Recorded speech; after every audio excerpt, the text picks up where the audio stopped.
Hare Krishna. Be too intelligent to fall into the hero business. Becoming a hero is the business of most people's lives. Everybody wants to become better than others.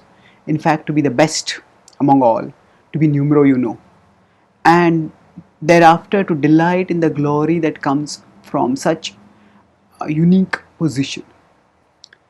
Now, actually, we all may have certain special qualities by which we may excel, becoming better than others. But no matter how special and how exceptional the quality we may have, that quality is not going to last forever. And when we fall for the hero business, that means we make becoming a hero and in delighting in becoming the hero the primary purpose of our life. When that happens, then once that extraordinary ability goes away from us, then we are left with practically nothing. So the road from fame to infamy, it is said, is a beaten track. Many people fall down that road. People rush up the road to fame, but then they fall down from fame to infamy. And everybody who's become famous will eventually lose that fame. They will be, if there's a number one tennis player, that person will be displaced by someone else at the top. And if their delight has come only in being the hero, in being the number one, then the more their delight is there, the more the uh, distress will be there when they lose it. Now, at one level, if somebody has achieved something heroic, we can recognize that it is God's opulence, it is Krishna's spark manifesting through that person. Sarvasya chaham. Sorry, in 10.41 in the Bhagavad-gita, Krishna states, Yad yad vibhuti matsatvam shrimadurjitameva va tattad evavagachatvam mamatejoamsha sambhava. So he says, Yad yad vibhuti matsatvam, whatever exists, which is extraordinarily big, powerful, Shrimad urjitameva va, very beautiful, very splendorous, tattad evavagachatvam, know that all of it is Mama tejo misha sambhavaha. It is just a spark of my splendor. This means that whatever is beautiful in this world has manifested by Krishna's grace as a spark of his splendor. And when we appreciate this point, that actually Krishna is manifesting himself in this world as the all attractive supreme, that he manifests himself in this world when he comes, but it is a spark of Krishna's attractiveness that is manifesting through people who are heroic. And if we have some capacities, accomplishments that make us heroic, they are also coming from Krishna. So to get some heroic abilities, that is a result of past karma.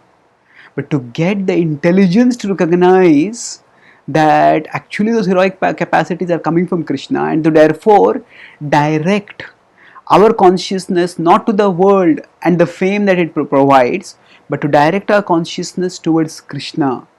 Thinking that, oh, if this little fame and this little quality is so impressive, how attractive will be the whole of which this is just a spark. How all attractive, supremely fulfilling Krishna will be. So when we are intelligent enough to recognize that, that actually is Krishna's greater mercy. And in the Bhagavad-gita it is said that such intelligence, such wisdom, such knowledge, such remembrance comes from Krishna.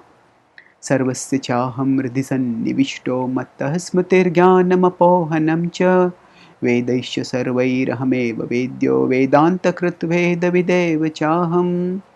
So sarvasya chaham hridhi sannivishto, I am situated close to everyone. Hridhi sannivishto. Mattah smritir jnanam apohanam cha. From me comes knowledge, from me comes remembrance, from me comes forgetfulness. And Krishna goes on next part of the verse, which is not directly related. Vedaischa sarvairahameva vedyo. By all the Vedas I am to be known. Vedanta krit veda videva chaham. That I am the compiler of the Vedanta and I know the Vedanta. So essentially here, pertinent to us, what Krishna is saying, that he gives intelligence. So even all extraordinary performers, they have moments of sublime insight, extraordinary clarity, which just pops up into their consciousness, and that comes by the grace of the super soul. It's Krishna acting over there in their lives. So if we get this intelligence to recognize that our heroism comes from Krishna, and we can truly delight not in our own heroism, which is temporary and which is small. If we learn to delight in the supreme heroism of Krishna, which is infinite and which is eternal, then therein we can get infinite and eternal happiness. So to give up a small thing for a big thing, that is intelligence. To give up little money to gain a bigger money, to give up a low paying job to get a high paying job, that is intelligence. So similarly, to give up the lower pleasure of delighting in one's own glory, in becoming a hero in the hero business, and instead to learn to delight in the supreme hero Krishna, that is a sign of a far higher intelligence. And the Bhagavad-gita enables us to understand the phenomena of heroism. How is it that heroes are able to attract such extraordinary number of people? It is Krishna manifesting his attractiveness through them. And how we can delight, even if we do not become heroes, we can actually love the supreme hero, and by loving him we can get the supreme happiness.